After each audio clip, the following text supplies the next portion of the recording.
Boo! He totally got you. It's spooky time. If you can't tell, I really like spooky time. I really enjoy this time of year. I like fall. I like the sweaters. I like the warm beverages a lot. And probably more than anything, I love the spooky books. I love reading a spooky book when it's cold outside and I'm wrapped up in a blanket. Ideally, I'm in front of a fire and I'm like a little bit scared for my life. There's nothing better. There's nothing better in the whole world.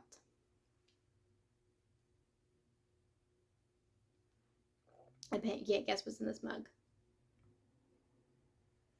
Why did that sound so ominous? There's something like weird in this mug, I swear. It's just probably not what you expect it to be.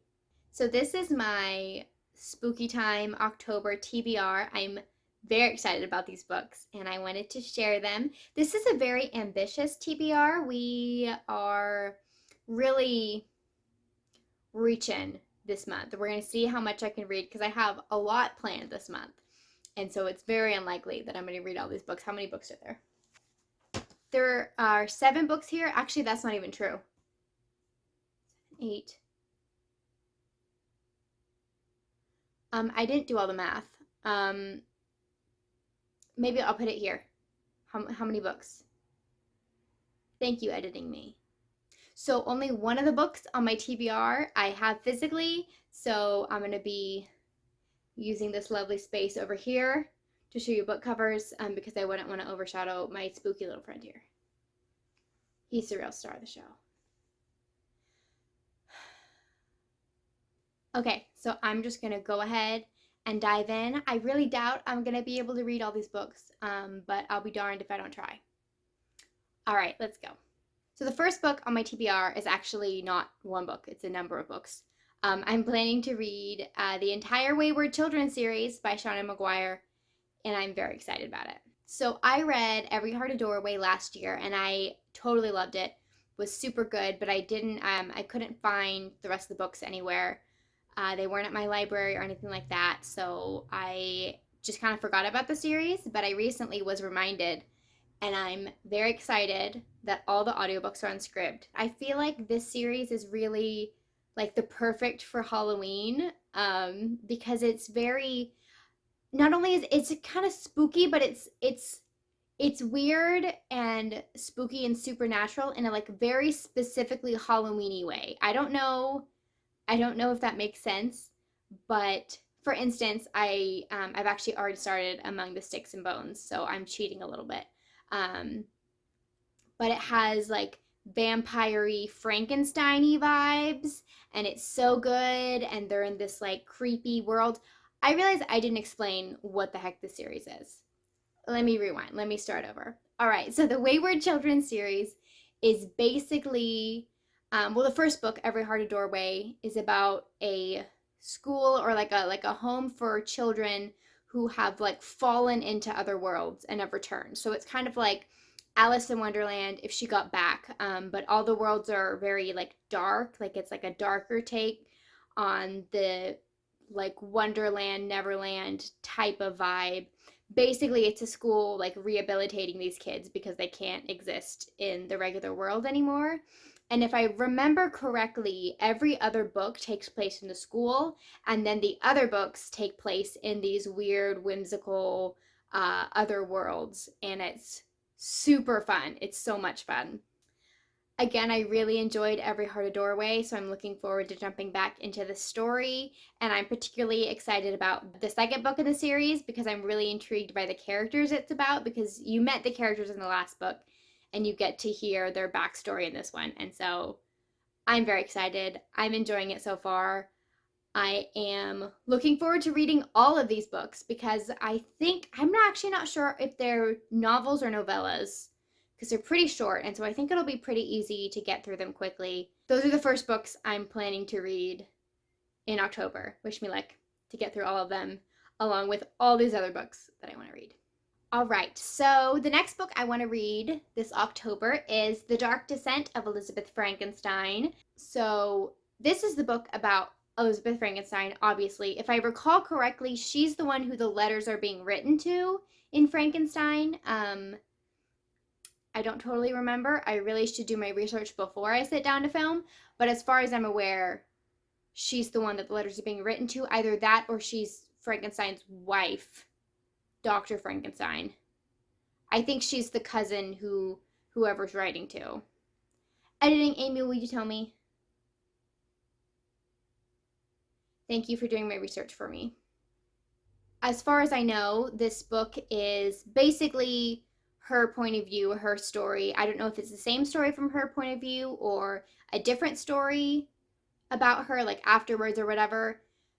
No matter what, I'm kind of going in blind. I really like Frankenstein when I read it in school, and so I'm looking forward to jumping back into the story. And again, I feel like Frankenstein is a very like Halloween monster, and so it just feels right to read this in October, and I'm excited about it. So the next book I went to read this October is Home Before Dark by Riley Sager. This is actually one of two books I'm planning to read this month that I've actually already read.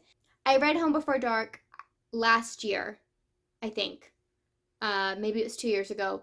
Anyway, I read it and I wasn't totally like immersed in it. Like I think I was listening to the audiobook and I wasn't paying close enough attention. So there were pieces that I missed of it.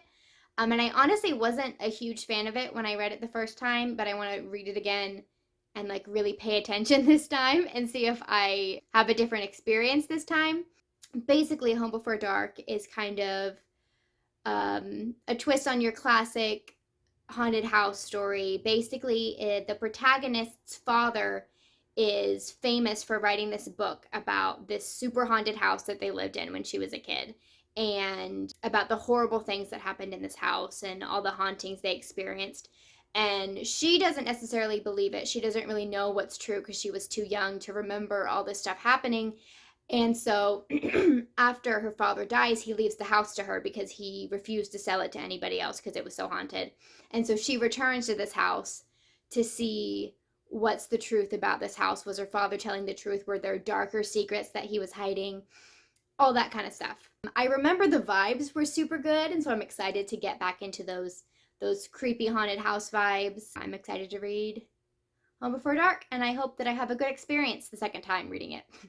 The next book I'm planning to read this October is Pet Sematary by Stephen King. All right, so I've actually never read a Stephen King book, so this is my first foray into King. There have been a couple reasons why I haven't read any Stephen King before. First of all, most of his stuff is really long, and it just feels really intimidating. And also, like, some of his stuff's really like weird. Like there are certain things from what I've heard of Stephen King.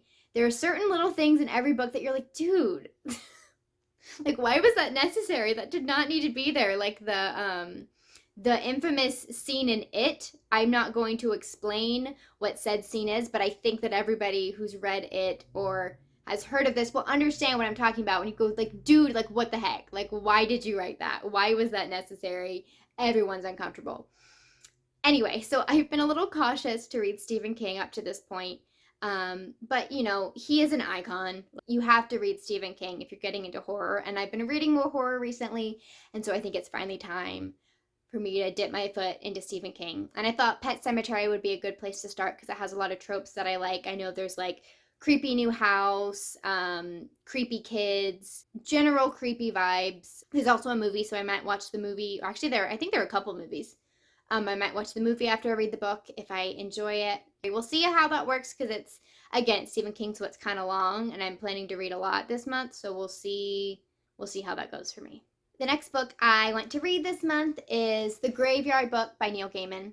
I've been wanting to read this book for years. Every October it comes around and I'm like, oh my gosh, I need to read The Graveyard Book by Neil Gaiman, but I keep trying to get it at my library and it's always checked out in October because of course it is. Of course, everyone wants to read this book in October. It's a spooky middle grade retelling of The Jungle Book.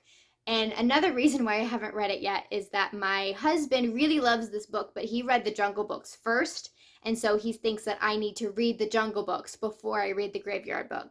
And I love him, but I'm not going to do it. I've decided officially I'm not going to do it. I don't want to read I don't want to read The Jungle Books. That's just not something I'm interested in. I just want the ghost stuff. Anyway, basically in the Graveyard Book, I believe this kid is orphaned when he's really, really young, and he stumbles into a graveyard and is basically raised by the ghosts in the graveyard, I believe. And so that's the story of the Graveyard Book, and I'm really looking forward to it because it sounds like it has like really like wholesome spooky vibes, and I think some of these things I'm going to read this month are going to be a little intense, and it'll be nice to go into something that's a little bit sweeter and more wholesome, um, to combat all the disturbingness of the other books I'm planning to read. The next book I want to read this month is The Year of the Witching by Alexis Henderson. This book is about witches, obviously, and, what's Halloween without some witches? So the setting apparently is like a small puritanical town, and there's some creepy woods around the town, and the protagonist has some like dark magic awoken within her, and there are plagues, and she has to save them, and that's whatever, and that kind of thing, and those vibes. And I think there are like feminist vibes, and it's like a fantasy and all this kind of stuff. I think it'll be fun. I think it will also be a little bit of a respite from some of the more horror-y things that I'm planning to read. I'm really actually not reading that much horror this month. I think Pet Sematary was the only other one I said, except for my next book. Anyway, yeah, so I'm excited about The Year of the Witching. The next book I'm planning to read, again, if I have all the time this month to read all these books, is My Heart is a Chainsaw by Stephen Graham Jones. As far as I know, I've heard this one's a little weird, but it's about like a horror buff, and she's always loved horror films and slashers and that kind of thing, and so there's actually a murderer in her town, and she's figuring out how to stay safe based off of all the slashers she's seen. And I think it has like Final Girl vibes, and I think it'll be fun. I'm not sure whether I'll like it or not. We'll see. Again, I'm still just trying to like dip my toe a little bit into the horror genre. I've never read any Stephen Graham Jones before, but I've heard really good things about his work, so we'll see how this goes. All right, the last book. Oh, wait. Oh, gosh dang it, I'm dumb. I'm super dumb. It's behind my spooky, scary spider webs. Come with me. Come with me. I did it. Okay, we're good. The last book I'm planning to read, and the only physical copy I have, is Warm Bodies by Isaac Marion. I actually read this a long time ago. I probably read this in middle school, and I really enjoyed it. I loved the movie, and I just thought this would be a fun time to reread it. I really found a lot of joy in rereading books that I once loved recently. I feel like sometimes when I'm struggling to find something that I really enjoy, I can go back to something that I know that I enjoy, and that will often like open me up, I feel like, to find more things that I like, as opposed to just being like, I hate everything. And so this month, in case my reading doesn't go as well as I hope it will, I have this book in my back pocket for me to read if I change my mind. Because zombies and Halloween. If you don't know about Warm Bodies, it's basically a zombie romance. It's like Romeo and Juliet, but with zombies, sort of. If you haven't read the book, I definitely suggest the movie as well. It's very fun. I'm hoping to read this one as well. So this is how many books, Editing Amy? Will you tell me how many books? That's a lot of books. That's a lot of books I'm planning to read.